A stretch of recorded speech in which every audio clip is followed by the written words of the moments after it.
Good evening, everyone, and welcome to the University of Manchester, Dubai. We're delighted to have you here, and thank you for taking the time to join us for what promises to be an insightful and inspiring evening. My name is Pia Salvan, Program Counselor here in Dubai.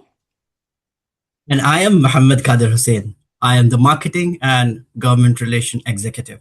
It's our pleasure to be your hosts tonight. Whether you're joining us to explore new ideas, expand your perspective, or discover how innovation can create meaningful change, we are glad you are here.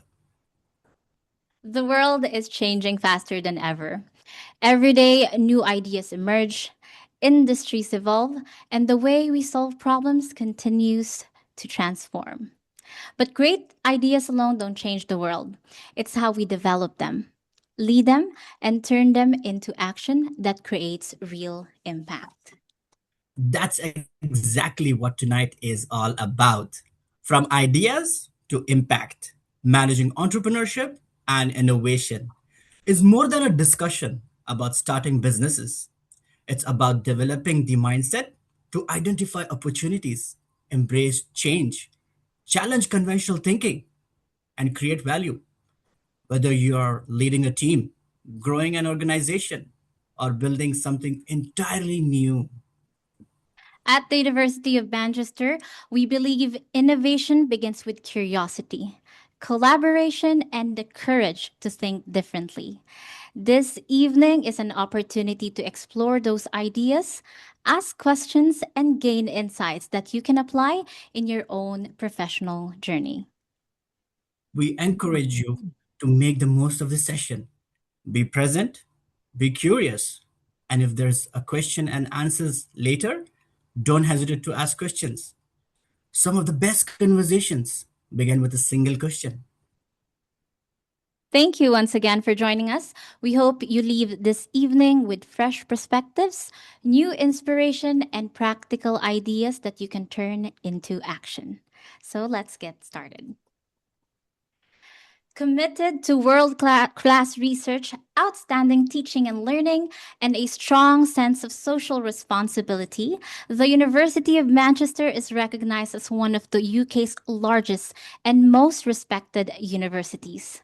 Founded in 1824 and a proud member of the prestigious Russell Group, Manchester has built an incredible legacy, not only in education, but also in shaping society through innovation and discovery.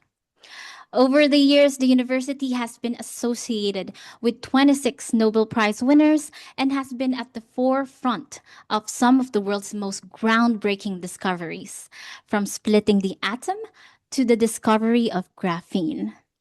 That spirit of excellence continues today. That commitment to excellence continues to be recognized on the global stage. The Manchester Global Executive MBA is ranked 21st in the world, while the Manchester MBA is ranked an impressive 40th globally in the QS Global MBA rankings.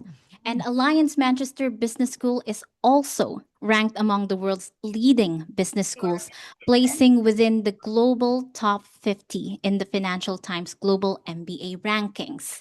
Adding to these achievements, of course, the school remains among the elite top 1% of business schools worldwide to hold the prestigious Triple Crown accreditation from AACSB, AMBA, and EQUIS. But of course, beyond the rankings, the achievements, and the global recognition, what truly makes Manchester special is its people. The university is dedicated to developing leaders who don't simply adapt to change, they challenge it, influence it, and create it.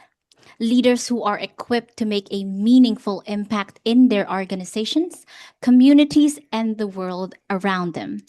Because at Manchester, success isn't measured only by what you achieve, it's measured by the impact you make. We are incredibly proud that the University of Manchester has been ranked number one in the UK, Europe, and the world in the Times Higher Education Impact Rankings for the positive impact we make on society and the environment. This recognition goes beyond academic excellence. It highlights our commitment to creating meaningful change through education, research, innovation, and collaboration. As we explore how ideas become impact this evening, this achievement reminds us that true innovation is measured not only by what we create, but by the difference it makes in the world. And here in the Middle East, the University of Manchester established its presence in Dubai Knowledge Park in 2006, creating a gateway for professionals across the region to access a world class Manchester education. And today, we proudly celebrate 20 years of excellence under the theme Stronger Together, a milestone that reflects the partnerships, achievements, and community we have built over the past 2 decades. And at the heart of this journey are our people. We are a diverse and truly global community, bringing together professionals from different backgrounds, different industries, and different cultures, all connected by a shared ambition to learn, grow, and make a meaningful impact. Our vibrant alumni network continues to strengthen these connections, fostering lifelong relationships that extends well beyond graduation and into the wider professional world. As a key hub with Alliance Manchester Business School's international network, the Dubai Center forms a part of a global presence that spans Manchester, Shanghai, Singapore, and Hong Kong, connecting our students and alumni to a worldwide community of leaders and decision makers. Our portfolio of programs is designed to support professionals at every stage of their career journey, from specialized master's degrees and globally recognized MBA programs to executive educations designed for today's business challenges. And of course, most recently, we have reached another significant milestone with the award of institutional licensure from the UAE Ministry of Higher Education and full accreditation program. Full program accreditation, further reinforcing our commitment to delivering the highest standards of academic quality and excellence. It's truly a proud achievement for our community and a testament to the standards, values, and impact that continues to define the University of Manchester here in Dubai. Our executive education programs are designed for managers and leaders, delivered in an intensive face to face format over 4 to 5 days. Each course can be taken individually or combined to achieve a Manchester Professional Diploma in Leadership. Participants also receive digital recognition for each course completed, making it a flexible and impactful way to develop professionally. And that up to 5,500 sterling pounds every course you take. So please scan the QR code on our next set of courses and avail 15% discount. I'll give you a few seconds to scan it.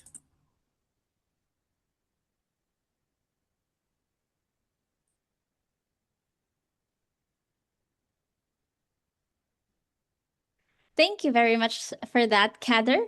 And now it gives me a great pleasure to introduce this evening's speaker. Apologies for that. He is the CEO of Unichemia and a visiting professor at Manchester Business School and the Westo Business School with extensive experience in entrepreneurship, innovation, and digital transformation. Previously, he served as a full-time professor and academic director at IE Business School, where he taught and consulted with organizations across Europe and Latin America. In recognition of his outstanding contributions to education and learning, he received the Education of received the Education 2.0 Outstanding Leadership Award in 2022. He earned his PhD from the University of Warwick in the United Kingdom and completed his research program at the University of Texas Austin in the United States. Ladies and gentlemen, please join me in giving a very warm welcome to Dr. Oswaldo Lorenzo. Doctor, good evening. Yes, thank you, Pia. Thank you for the introduction. Can you hear me? Yes, we can. Great. Thank you very much. It's a great pleasure for me to stay here with you. Let me share my slides. I think you... Okay, great. Okay, wait a second.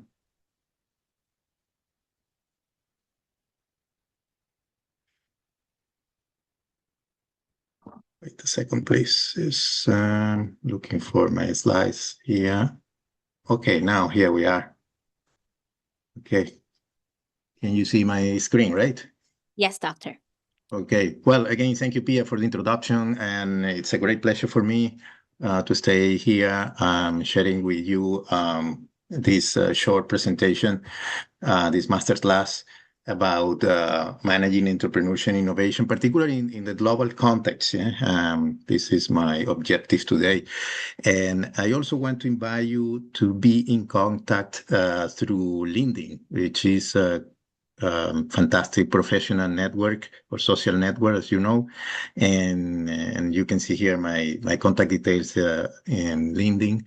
And it's an easier way to contact me because I have the app frequently open. Okay, then please feel free to share any comment with me through LinkedIn. Okay, well, today we're going to talk about entrepreneurship and innovation, and I want to organize the presentation based on two frameworks. The first one is the framework we use in our workshop, in our Manchester, in the Global MBA, in Manchester Business School workshop called Entrepreneurship Innovation module. And here we are using this framework of entrepreneurial life cycle based on 5 stages that you can see here, starting from business opportunity or problem, moving to the ideation and testing stage, then business model generation, resource acquisition, management, and execution, right? We have created the group of professors working or teaching this module. We have written a book, you can see here. And in the book, we talk about the relevant combination or integrative framework based on 3 main pillars: entrepreneurship, innovation, and technology. And we consider that these 3 drivers of the today economy is fundamental for business success. Okay. Well, this is the first framework I'm going to use today. And the second one is this specific framework I have created for this presentation based on the innovation entrepreneurship from a more global perspective, okay? And here I'm going through 5 different steps briefly, okay?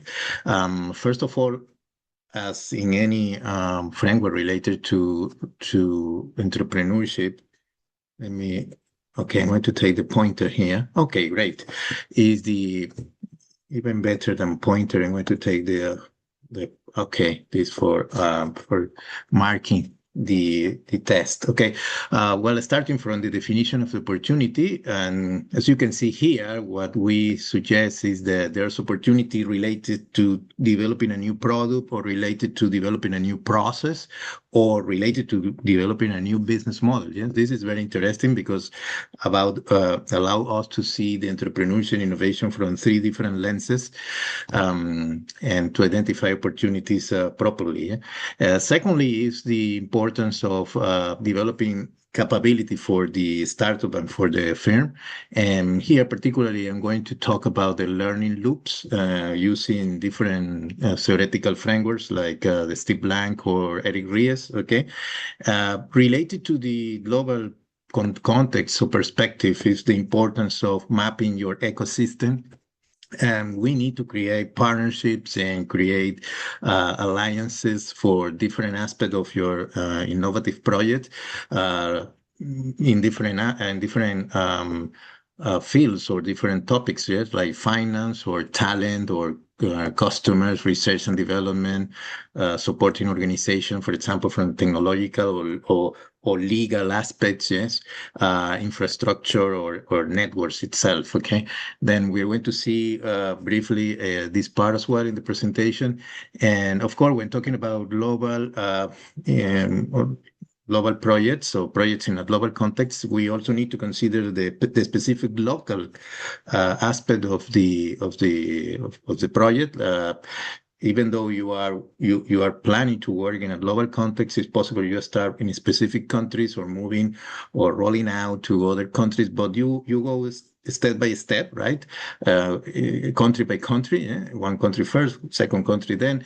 And for each country, you will see, or for each region, Middle East or Europe or North America, you will have different regulation norms, um, competition condition, etc. Then we need to take this into consideration for your planning. Okay, and finally is the importance of identify global connectors in your value chains based on platform standards. The diaspora, for example, which is very relevant when talking about global projects in global context, because, for example, as you may imagine, and originally from Spanish language countries, Latin America and Spain, and the diaspora here is very relevant. In my own projects, we take this into consideration in many ways, yes, and of course the development of or capturing capital from different regions as well. Okay, well, this is the general view of the framework I'm going to discuss today with you. These two frameworks, our entrepreneurial life cycle that we use in our entrepreneurship innovation module in the global MBA, okay, and this one, the global perspective for innovation entrepreneurship, specifically created for this presentation, okay. Well, the first step, as mentioned before, is identifying opportunities. Okay, and here I'm going to use the two statements from my colleague Carlos Osorio. Yes, he is a professor in Massachusetts region, and Carlos talked about two different statements that are closely related. The first one is this: 99% of successes start with opportunities, anomalies, or problems that are worth considering.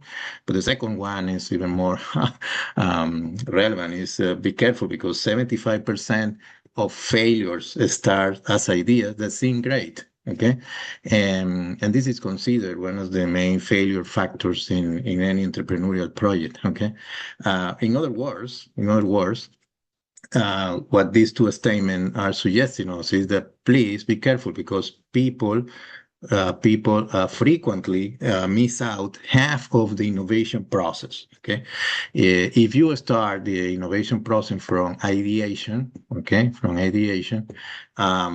this is this could be a big mistake. Okay, we need to start from the beginning, which is the identification of problem or challenges or opportunities in the global context or in your specific country, okay, or market.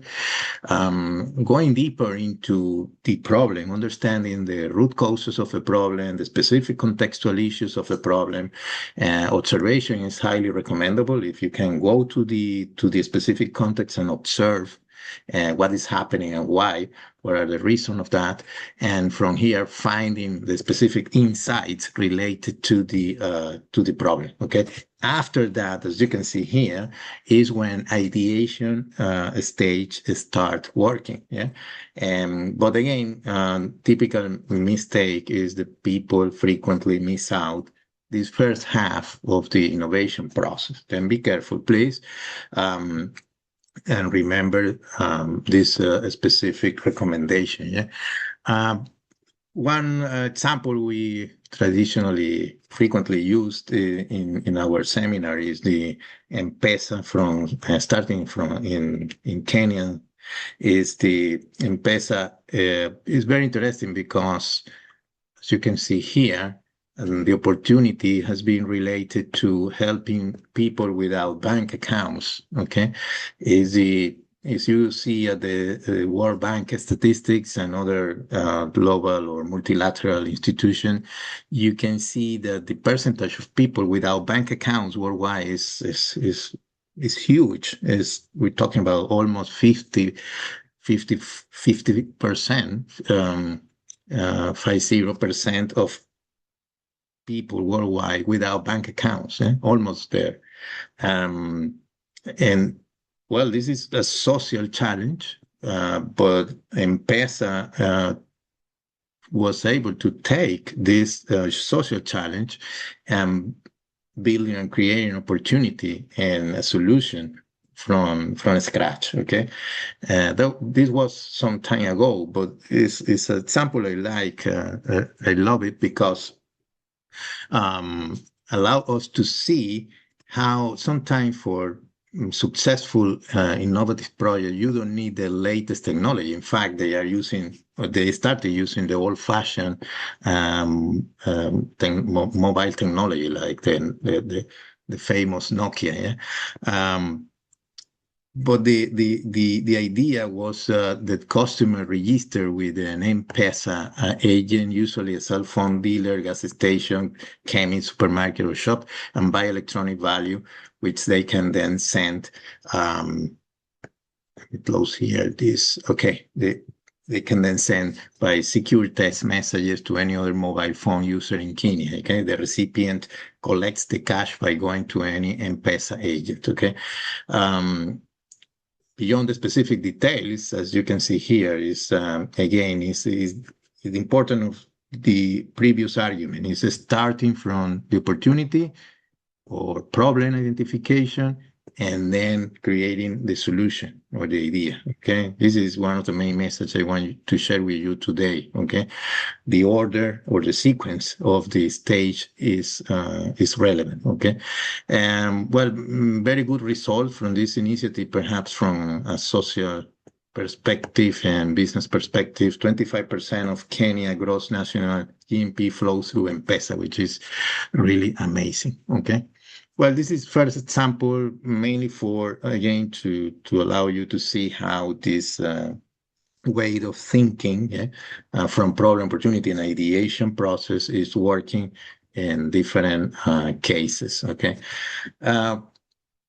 Then here you have one of my groups of students this was in particular in the China Center of University of Manchester in the previous semester, and people from Japan and Hong Kong, they were analyzing different opportunities related to the silver economy, okay? And as you can see here, they were analyzing different data and to identify different challenges and opportunities, as you can see here, yes, loneliness, mental health demand, systematic targeting of asset-rich elderly, related also to the risk of fraud, and increasing exposure to digital risk for this specific segment of population, and continuous health demand related to chronic illness, so on and so forth. Yeah. Again, beyond the details, what I want to reinforce again is the importance of dedicating time to understanding the challenges, the problem, the root causes, the figures behind the problem, and from here, developing better knowledge, okay, insights for the developing of a future solution. Okay. This is the next step is once we have understood and completed and get the information of the problem, we go to the ideation and creation of a solution. And my main recommendation here is always try to apply different creative approaches, like looking at the problem from different perspectives, as you can see here. Okay, this is very relevant. Yes, please use different angles, different perspectives, different point of view from your group of, from your team, yeah, from experts or from the customer view. Try to always create a broader context to analyze the situation and create an environment for creative solution based on different perspective. Okay, this implies in terms of mindset, challenges always challenging your assumptions. Okay, challenging your assumptions. What is recommendable here is that you take a concept, yeah, and from here, listing the assumption everybody have in their mind, and start questioning the assumption. What if this was not true? Wouldn't it be wonderful if something else happened? Okay, and when answering and challenging, answer this question that challenge the assumption, you can see or you can generate new ideas, new solutions, new ways of addressing the problem. Okay. There are different techniques. This is just one of them. A scamper, yeah, here some different perspectives to create creative solutions. Yeah. In the case of a scamper, you can see each letter represent a specific recommendation. For example, substitution or replace a part of material or process with something else.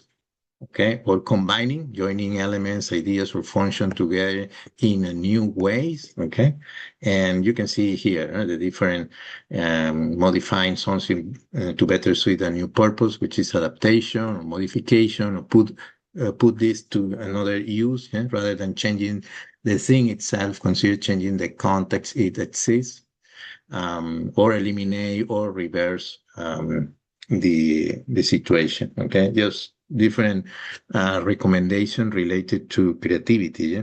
Or when creating or developing creative solution.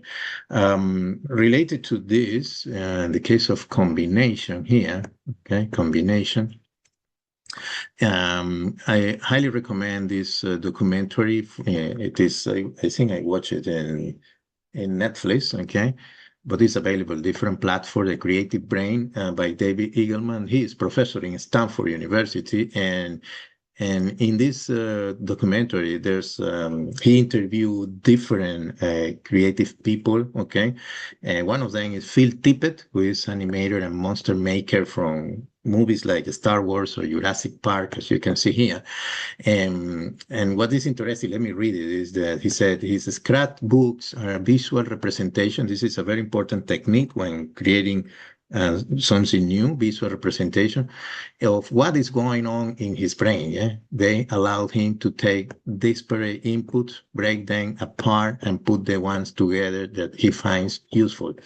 Yeah, from this perspective, creativity doesn't mean inventing something out of nothing. Instead, it's about refashioning what already exists. This is fundamental for me. This is critical. Is again, you don't need to create something from scratch or out of nothing. You can create something new, putting the disparate pieces or input in a different way. Okay, putting together in a different way, like Phil Tippett. Okay, this is just an example, but I invite you to explore this documentary, which is really interesting. Okay, this is the second stage, but then in this case, because we're talking about innovation, entrepreneurship, and technology as well, is in this framework, we can see that, of course, it's important or relevant, as mentioned before, the identification of a problem, or as mentioned by Christensen and his team in Harvard, is identifying the customer jobs to be done. Yeah, as you know, it's a very important concept in innovation. And okay, then from here we identify the what question. What is the problem? Who is the market? Okay, is the second question. The who is the market, and we can combine the who with the what here to identify the specific problem for a specific market. But what is new in this framework, and is a reason I highly recommend as a tool for the innovation process, is that include the how question. Is we should identify what potential technologies can help us in creating capabilities or specific feature functionalities to create or to support our solution. Okay, from this perspective, we can use technology as not only as a solution, but also in the analysis of the strategic opportunity areas. This is very remarkable, as you know, because we are now running in a digital context or digital age. And here it's important to differentiate between these two different sectors. Yeah? The first one is everybody talk about the asset-light or high information companies like Google or Netflix or Apple. Yeah, they are very popular in terms of case studies in business schools and in business environment. But there's a lot of opportunities, even I think is even more relevant at the moment in the asset-heavy or industrial sectors. Okay, and here the opportunities are related to the convergence of physical and digital domains. According to many experts, the amount of data from the industrial sectors that are in machines, facilities, machinery, is still in early stages. We are not exploiting all the data that is related to the physical world. Okay, here of course we are talking about the Internet of Things, sensorics. We are talking about robotics. We are talking about the connection of this data to the cloud and also to the AI or data analytics. But here again, according to many analysts, there's a huge opportunity. Okay, in the seminar we use our workshop, we use example from corporate level, looking at different companies that are introducing innovative projects in the supply chain, in manufacturing context, using this convergence of physical and digital domains, and also the impact of this in the society, like, for example, the creation of smart cities, or the developing of smart cities because of this convergence. Okay, then again, this is related to this analysis of it's not only important. Wait a second. Okay, it's not only important the what and the who, the problem and the segment, but also opportunities related to how the technology can create these new kind of opportunities and challenges. Okay.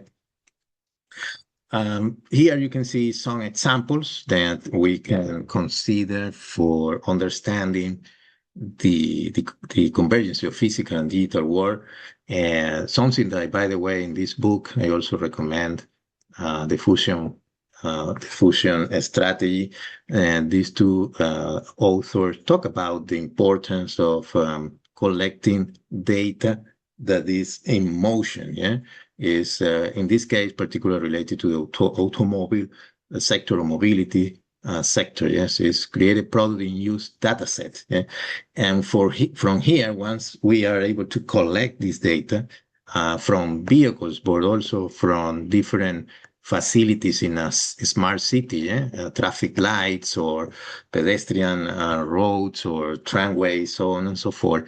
Here, then we have additional data that coming from the industrial or from the physical world, and then we are able to start analyzing the data and create customized recommendation as the asset light or high information sectors, companies like Google or Amazon or Apple are doing from since since 2000, many years ago, right?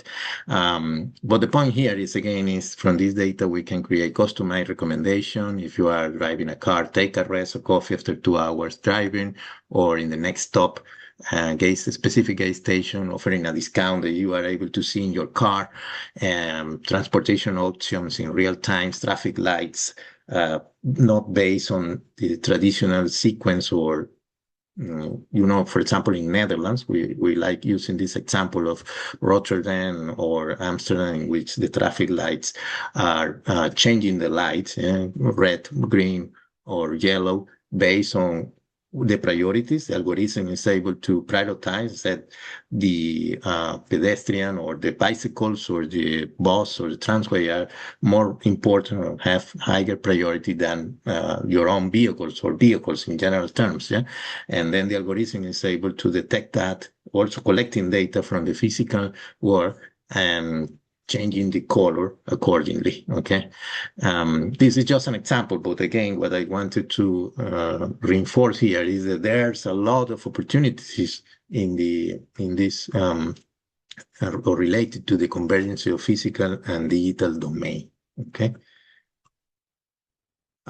Well, from this perspective, Waymo, the alphabet company, Google, they say they want to design the brain of the power future automobiles. Okay, the strategic thinking is the physical product may not be the differentiator, but the intelligence that drives the car will be. Okay, this is interesting because if this vision becoming real, then the car itself will be a commodity. Yeah? And from this vision, what will be the differentiating attribute will be the AI or the intelligence behind the car. Yeah?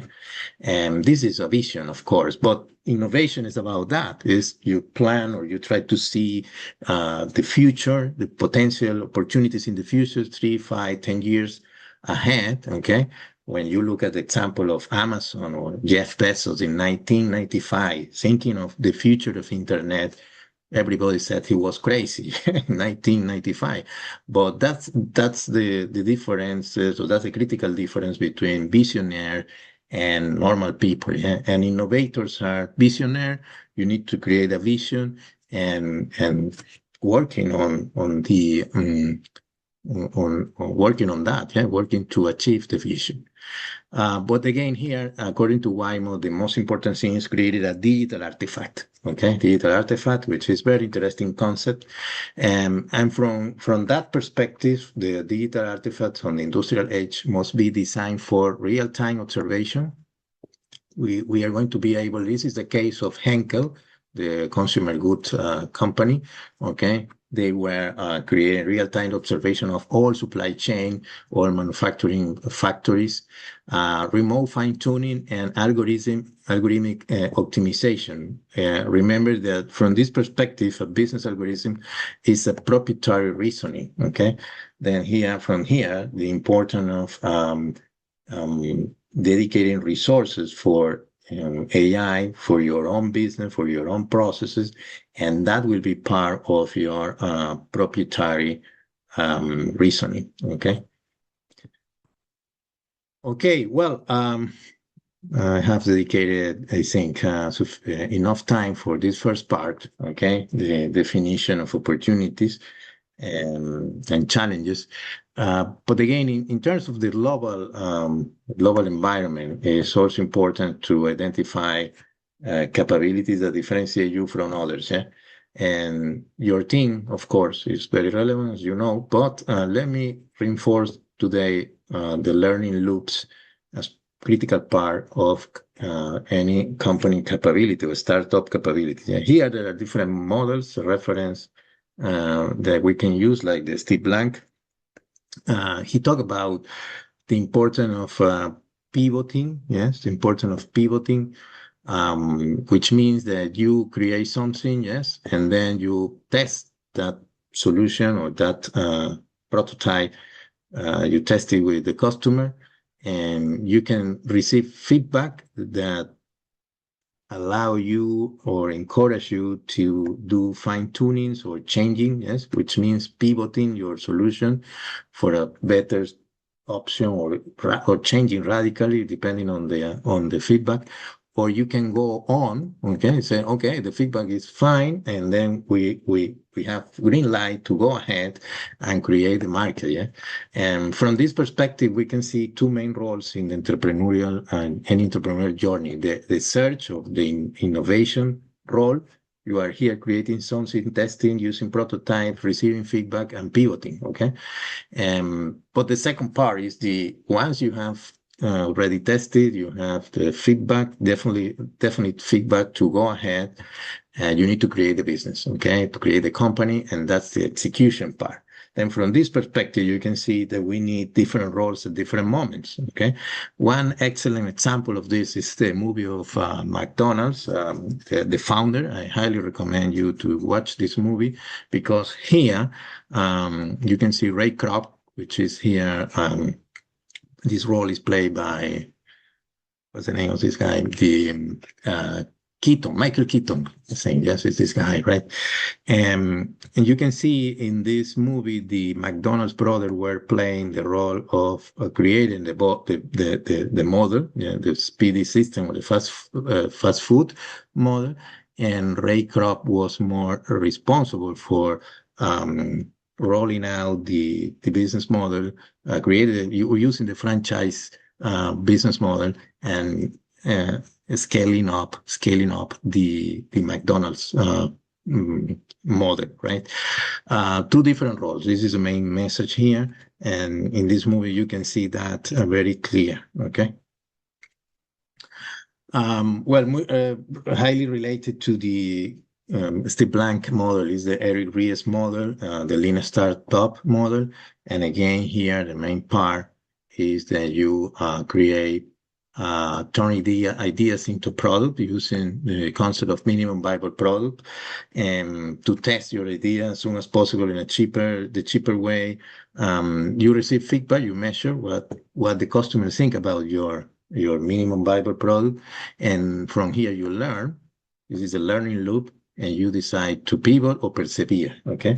And as you can see, it's very similar to the previous model, but in different framework. Okay. Something happened at the moment, as you know, is the use of AI to create prototypes and minimum viable products. Okay, this is amazing because we can see how the students in our workshop and in worldwide, in all classes related to innovation, they are creating minimum viable prototypes in few minutes or hours. Yeah. This is fantastic. This is Stadio, and is the Stadio Social, is a startup of a group of students in one. I was participating as a mentor or tutor in an accelerating program, and I had the opportunity, was lucky to work with them, and I'm using this example because they were using AI to create the first prototype, testing quickly with the potential customer. Stadio is related to the popular football. We are at the football time at the moment, as you know, and they created a company that focus on the footballer, yeah, the player, focus on the player in the amateur or semi-professional moment, okay, in which you need support, you need to show your story, okay, sharing with others, sharing experiences, sharing challenges, injuries, so on and so forth. It's very nice business model. I invite you to have a look. It's Stadio Social, and you can look at this in any social network. But again, and I want to use this example because I'm witness of how they were using AI to accelerate everything. Okay, accelerate the prototypes, developing the apps, developing the web, and testing quickly the model with the real customer and partners. Okay, and of course, when talking about pivots, we can also consider pivoting not only in terms of the product, but also in terms of the business model. And here, Eric Ries proposed this framework of you can, for example, do a zoom-in pivot, which means that what previously considered a single feature in a product becomes the whole product. Okay. This happens sometimes. Or platform pivot, change from an application to a platform. Okay, this is example of Airbnb. They started as an application on a web page, offering air and bed and breakfast, and then they moved to a platform business model. That was a pivot no doubt. Yeah. So moving from B2B to B2C or B2C to B2B, that would be a business architecture pivot. Okay. There are many different examples when talking about pivot or learning loops again. Um, some of them related to the product itself, other related to the business model, components of the business model itself. From this perspective, Steve Blank's definition of a startup is very important. He said that a startup is a temporary organization designed to search for a repeatable, scalable business model.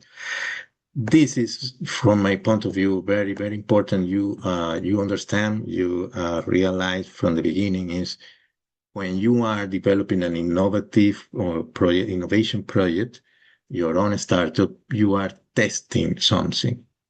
And because from this perspective, because you are experimenting, you are testing, you are working on a temporary entity. It's possible that the experiment is good and go ahead, or the experiment is not good or not good for the market. No, there's no good answer from the potential customer. Then you stop the experiment. Okay. And then from that perspective, startup is not a company, it's a temporary entity. Okay. Very relevant and related to this concept of learning loops. Okay. And then from this perspective, we can talk about a transition from being able to test your ideas and in order to identify a potentially scalable business to the creation of a company itself. There are two different moments related to the previous conversation. Is here is the innovation process in which the McDonald's brothers were creating the model of fast food. And here is Ray Kroc in the movie, the founder, McDonald's movie. He was creating the market and using the franchise business model, scaling up, executing the company, the escalation, the scaling the business. Okay. Okay. Well, the first two steps here already mentioned. And then we need to move on to the mapping the ecosystems. Okay. And here, my recommendation again is that look at the market and sector you are planning to work and identify all the players, but not only the main players, but also in addition, the other players related to the innovation or startups ecosystem. Yeah, here, for example, in the automobile sector or mobility, you can see the top 10 trends, and there are a lot of startups working in each trend. Yeah, and here you can see this is specifically for the sector. Yes, EV expansion or vehicle cybersecurity, automotive semiconductors, or nearshoring because of the new geopolitical issues. Yes, or sensor fusion I mentioned before, autonomous driving, so on and so forth. Vehicle to experience, connecting the vehicle to other to a gas station, for example. Yeah. Of course, we can talk about an ecosystem, specific ecosystem within a sector, but also we need to consider the ecosystem from a global perspective, specific regions or countries. Yeah?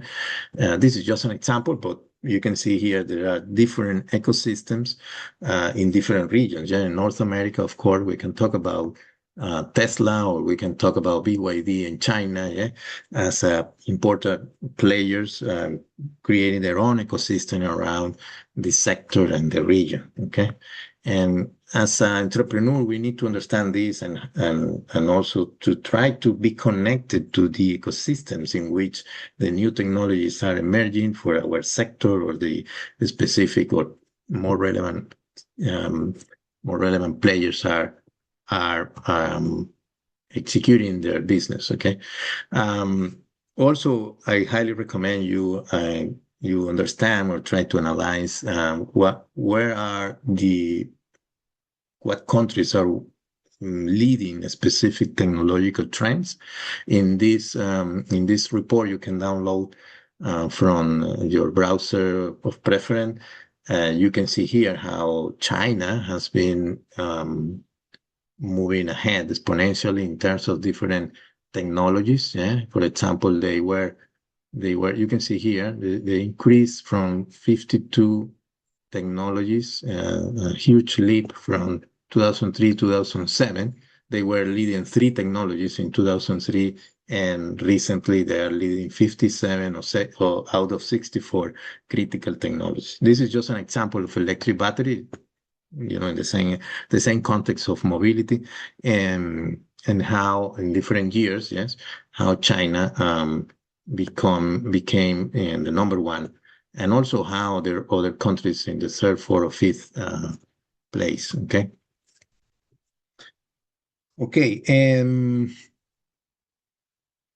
When talking about the ecosystem, is very important as well, considering the open innovation theory.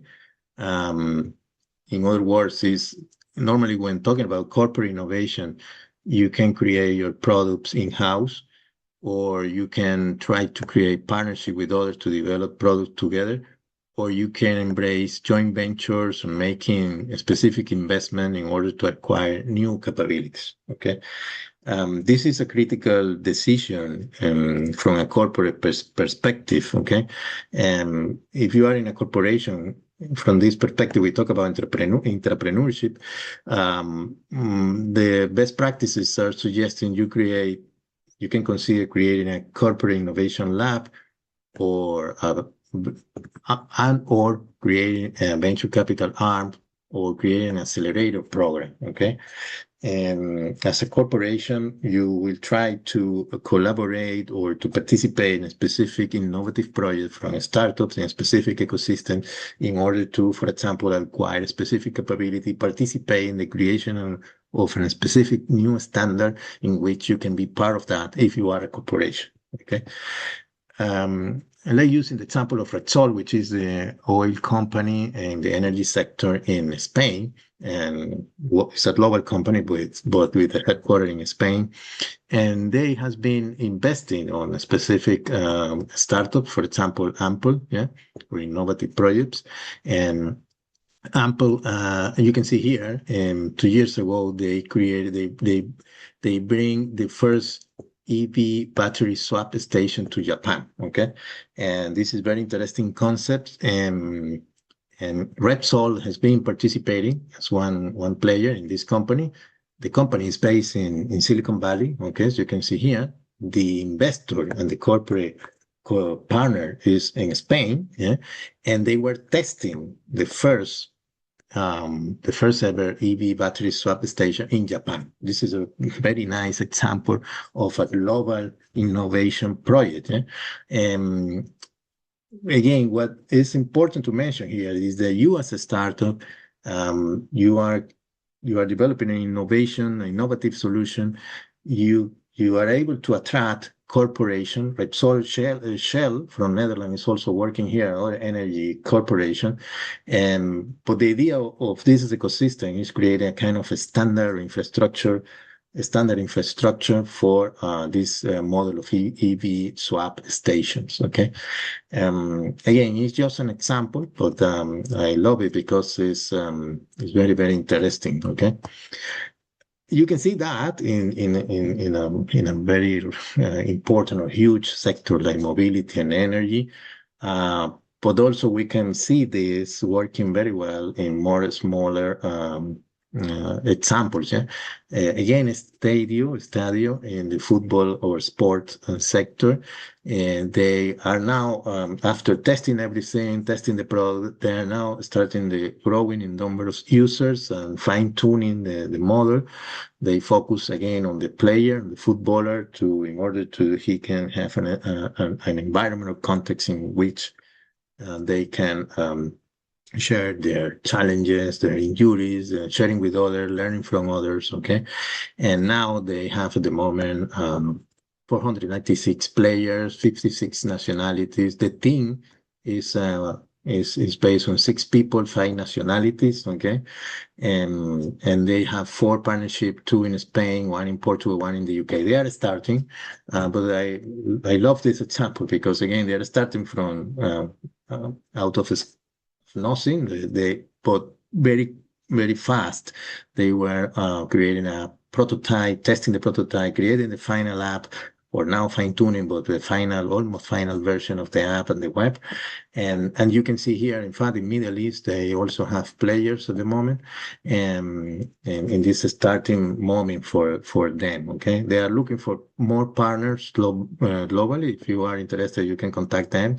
Okay, but again, just a big example in the energy sector, a big example, mobility sector, and here more a smaller example, smaller context, but in very popular sector like football.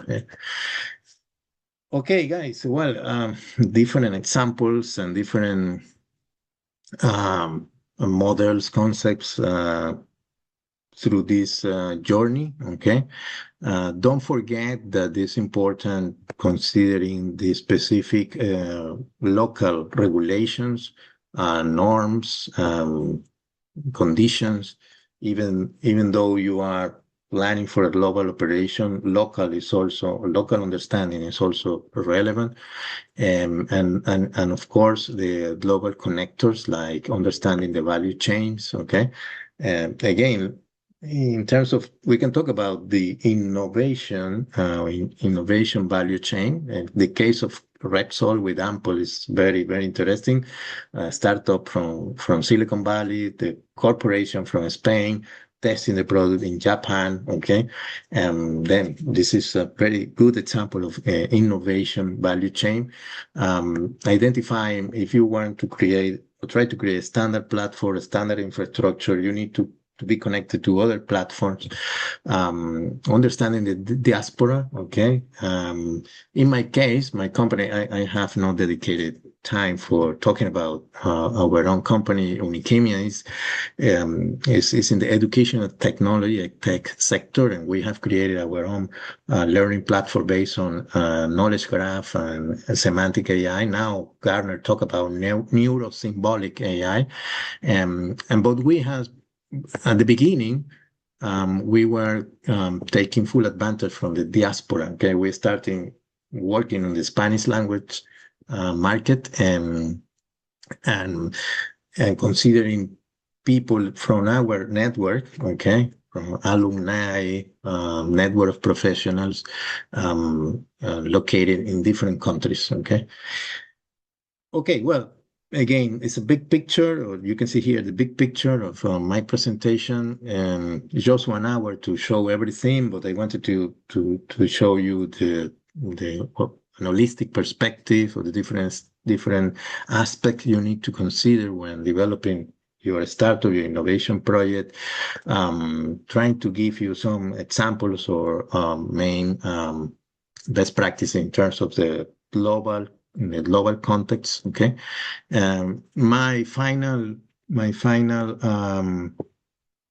takeaways, I can summarize in this way. Innovation is increasingly distributed. Okay.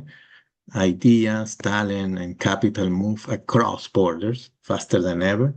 You have the example of Repsol and Ample and Japan market, but also you have the example of Stadio and in the football or sports sector, with the founders coming from 5 different nationalities, 6 different countries.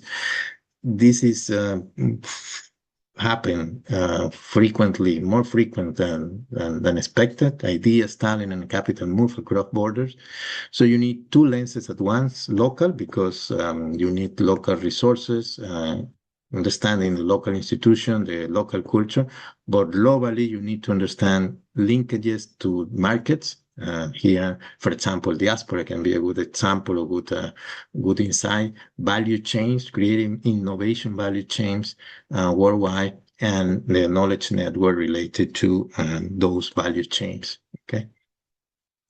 Well, this is what I have prepared for you, and now I like to open the question and answer time. Yes, Pia, thank you.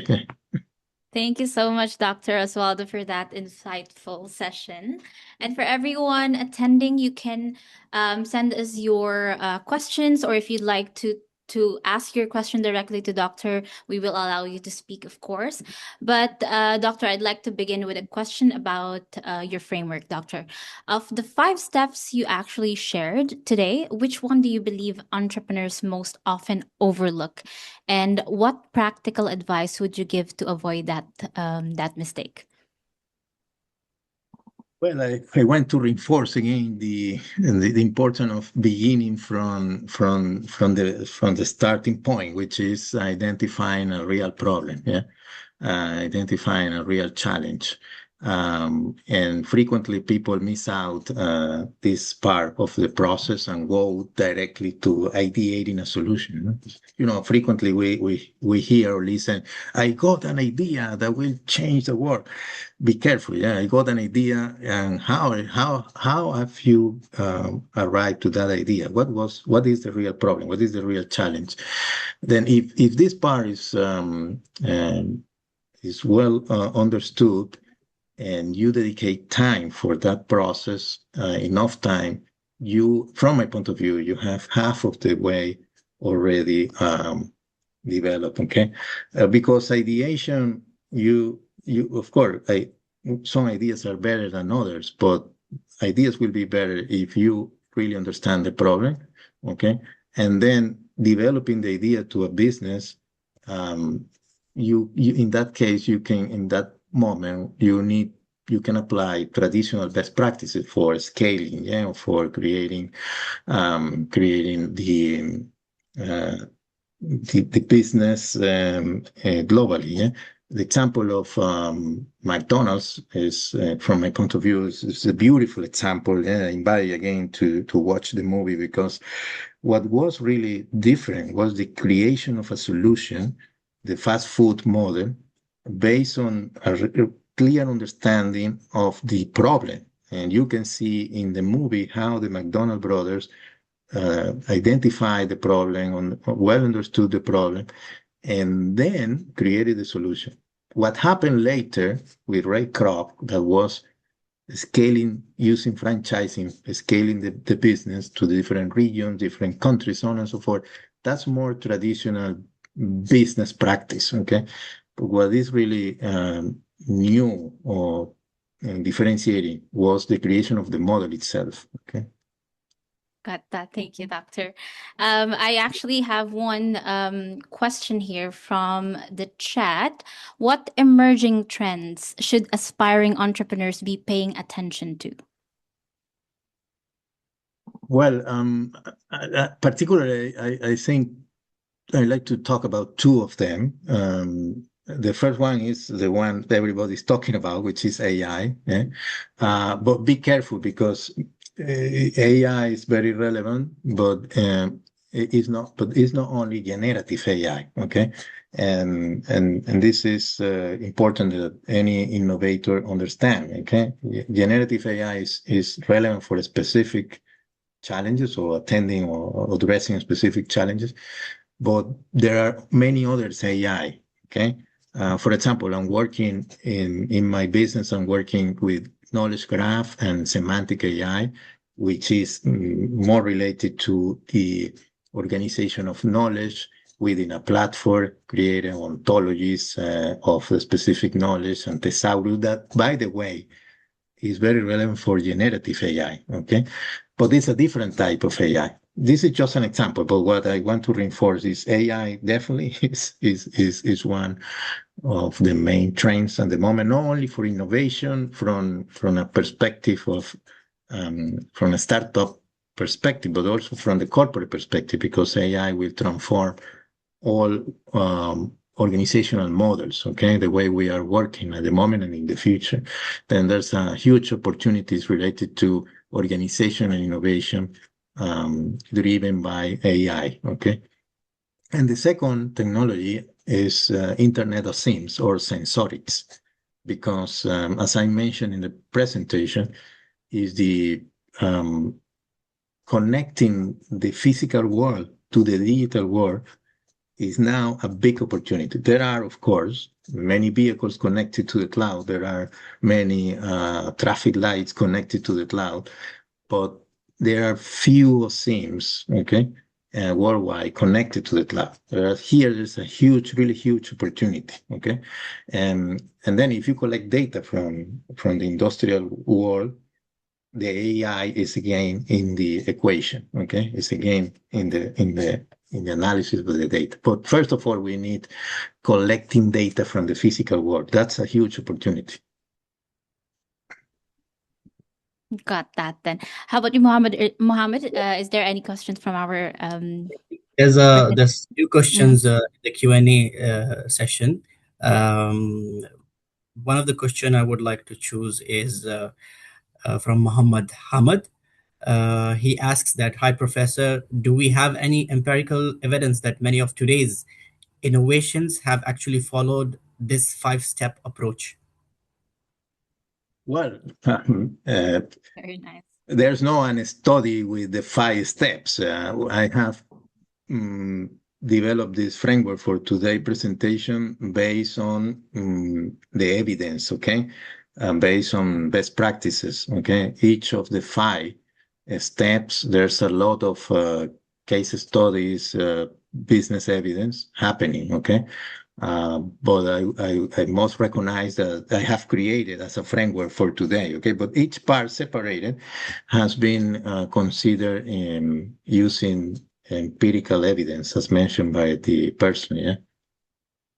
Okay, then we can go through the different. I think I was for each step I was showing examples. Yeah, for example, in the case of identification of business opportunities, I mentioned the M-Pesa. Okay, there's a lot of opportunities and challenges related to social problems. Yeah, the case of M-Pesa related to people without bank accounts, okay?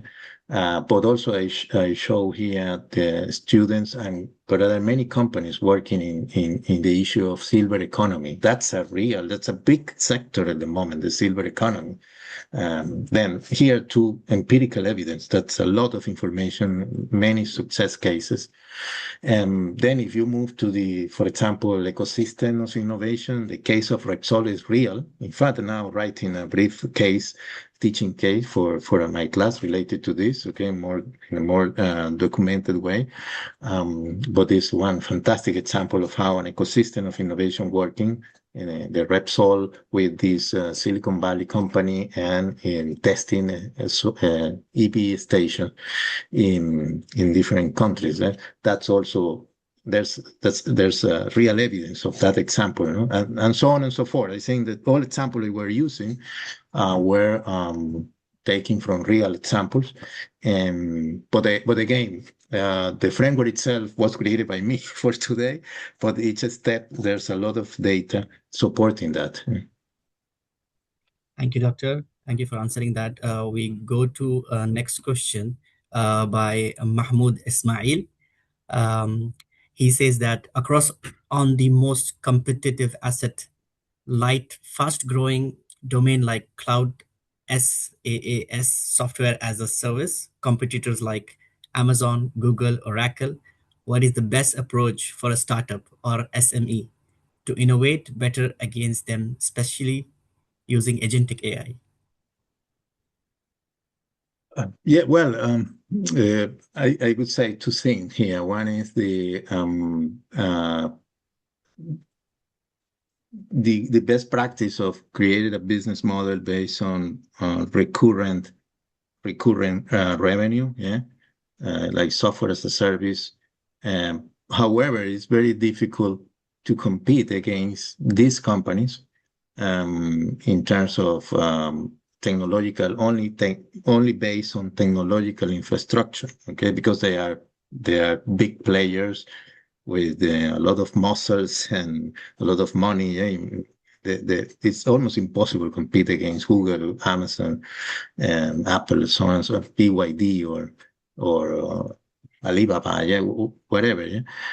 But what I think my feeling is there's an opportunity for focusing more on the service part, not only the technological part, okay, and service that can support or attend specific markets, okay. specific segment or market. Of course, we're talking about service enabled by technology. But when you include that layer of service for a specific segment in the specific local market, you are creating a differentiating attribute, okay, compared to these big players, okay? This is something I highly recommend recently to any innovator when analyzing or prioritizing opportunities, okay? Because competing only based on technology require a lot of money, a lot of investment. If you have that money, okay, go ahead. but that's not the traditional group of startups, okay? This would be, in my feeling, my point of view, the main recommendation here. Thank you, Doctor. Thank you for answering that question. There's another question from Okan Okur. How do you view family businesses in today's entrepreneurial landscape? Yes, I think family business is a critical success factor in the current landscape, is my feeling. Why? Because if you look at any successful startup, they at the beginning they started based on friendship or based on relative. Okay, for example, Jeff Bezos with Amazon, his wife was part of the founders. Okay, and working with him in the initial stages. Okay, in my company also we started as a co-founder with families or relatives. Okay, but you can see this frequently in any startup. And why? Well, because in the beginning you need high passion, you need working with your own means, and this is easier when the startup is based on family-based business. Okay. In terms of the traditional family business, well, I think in this digital age, well, I think they are in a difficult situation because every company needs digital transformation urgently. Okay, and I cannot generalize, but what I see in many family business, for example, in the Mediterranean area in Europe, is that if they don't evolve according to the digital speed, they will be suffering significantly or dying. Okay, and we can see that within the data. Yes, according to statistics. Then my recommendation would be that try to evolve the company to the next level based on digital transformation. Wonderful. Doctor, just a follow up on that. I think it's a bit related. So, in regards to startups, so many startups have limited resources.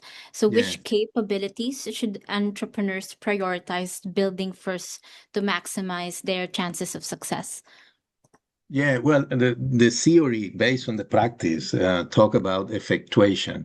Effectuation is a concept based on that you work with your own means at the beginning. In other words, is that you try to avoid expenses or you try to avoid using significant amount of money. You try to, at the beginning, to create a prototype to test your idea with your own means. Okay, for example, you can create, as mentioned before, the AI or the technology allow you today to create in a very short period of time a pilot, a prototype, and a very low cost. Okay, and you are using your own means, your time mainly, your time, and paying a license of Claude or any AI, and you create a prototype. This is an example of how you can use your own means. You are not recruiting anyone. You are not paying a third party to develop the pilot. You are doing everything yourself with your own means, with paying a low cost subscription of a technology, so on and so forth. Then you can use your own network of friends or professional to test your idea. You can ask your colleagues, your professional environment, your family, your relatives to test your idea. Again, working with your own means instead of con- um, creating paying any marketing company to help you. This is our simple examples here, but we're trying to describe in a very graphical way what effectuation means. Okay, then the theory talk about effectuation as a critical part at the beginning. Is working with your own means um, to to start your business, to test the idea, and once you have tested, then you will need resources. Okay, to scale up the business, and that moment.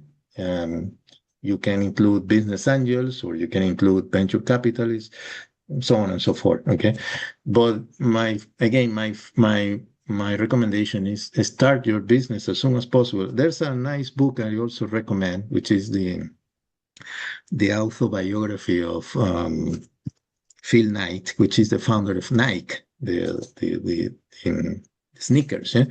And in this beautiful book, Phil Knight describes how he created Blue Ribbon, which was the previous brand before Nike. Blue Ribbon was importing shoes, sneakers from Japan in the west coast of the United States. He was working as an accountant in PricewaterhouseCoopers, and he was selling sneakers, imported sneakers, at nights and weekends. He and one of his best friends during 2 3 years. They were testing. That was in the 60s when nobody was using a sneaker for or running for leisure. Okay, they were creating a culture or participating in the creation of a culture of running as pleasure, not as a sport. And this is beautiful story because you can see here how effectuation was working for him. He kept the position of accountant in PricewaterhouseCoopers, and he was 2 years testing at nights and weekends his idea. This is the main recommendation in theory and based on practical examples. Okay. Thank you for that, Doctor. Conscious of time, we have one last question from Mahmoud Nagib. AI can now build business models and more. So, what would be the best scenario when using AI? An example, we have to build things by power of one. How to use it and adopt it without affecting efficiency and the outcomes. Um, can you repeat the question because I missed part of the. Mhm. Please. So he's saying, Doctor, that AI can now build more business models. So Yeah. what would be the best scenario when using AI? For example, we have to build things by power of one. How to use it and adopt it without affecting efficiency and its outcomes. Well, I think definitely when talking about AI, uh, people normally think of traditional technology. Okay, we need to be careful about that. Is the when talking about technology in traditional way, we consider um, increase of productivity, reducing of cost, efficiency, yeah, and growing the business, right? However, what we are now observing with the AI is that this is not only for reduce costs or achieving efficiency, it's also transforming the business model of many companies radically. And in fact, we can see people is expecting that we will see a significant growth of GDP worldwide, but without creating jobs or reducing jobs, for example. This is an extreme situation, but what everybody or some analysts are telling us is that AI, uh, compared to other technologies, they are doing or challenges the way we are doing business in a more radical way. Okay. And this is, from my point of view, It's a challenge, it's a real opportunity, but imply for us as innovators that we look at the AI from different lenses or different perspectives, not the traditional way of technology, just for automation, just for reducing costs, just for productivity. We need to look at the AI as an innovation enabler for transforming radically the way we are working, the way we are living, the way we are managing our business. I think that would be my main recommendation here is look at the AI beyond the traditional way we were looking at the technology. Wonderful. Thank you so much, Dr. Lorenzo, once again for such an insightful and inspiring session. Now, before we conclude this evening, I'd like to take a moment, of course, to invite all of you. I hope I'm sharing my screen correctly. Yeah. All right. So I would like to invite all of you for our upcoming events here in Dubai, in the University of Manchester, Dubai. So actually, tonight marks the launch of the second season of our masterclass series. And what a fantastic way, of course, to begin with Dr. Lorenzo's inspiring session on entrepreneurship and innovation. Of course, we'd be delighted to welcome you back again for the rest of the series. On the 15th of July, we'll be joined by Dr. Gassim, who will be delivering a masterclass on leading AI and digital transformation in schools. Following that, on the 22nd of July, we have our very own Professor Malcolm Smith, who will share insights on how to negotiate for great outcomes in the AI world. And finally, on the 30th, we have here Professor Martin Berkeley, who will conclude the series with a thought-provoking session on making decisions in times of great uncertainty. Of course, if any of these topics interest you, we would, of course, highly encourage you to scan the QR codes on the screen to learn more and register. I'll give you a few moments to, of course, do that.